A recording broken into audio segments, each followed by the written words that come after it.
தமிழகம் முழுவதும் பொங்கல் பண்டிகைக்கான இலவச வேட்டி சேலை விநியோகம் புதனன்று துவங்கியது.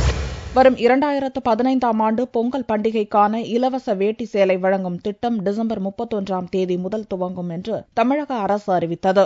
இதன்படி தமிழகம் முழுவதும் புதனன்று குடும்ப அட்டைதாரர்களுக்கு இலவச வேட்டி சேலை வழங்கும் பணி துவங்கியது. சென்னை எழும்பூர் வட்டாட்சியர் அலுவலகத்தில் நடந்த விழாவில் அமைச்சர்கள் வளர்மதி, கோகுல இந்திரா பங்கேற்று இலவச வேட்டி சேலை வழங்கும் திட்டத்தை துவக்கி வைத்தனர். பொங்கல் முன்னேற்றத்துக்கு எங்களுக்கு புடவை வேஷ்டி இலவசமா அம்மா கொடுக்கறாங்க. கோடான கோடி நன்றி.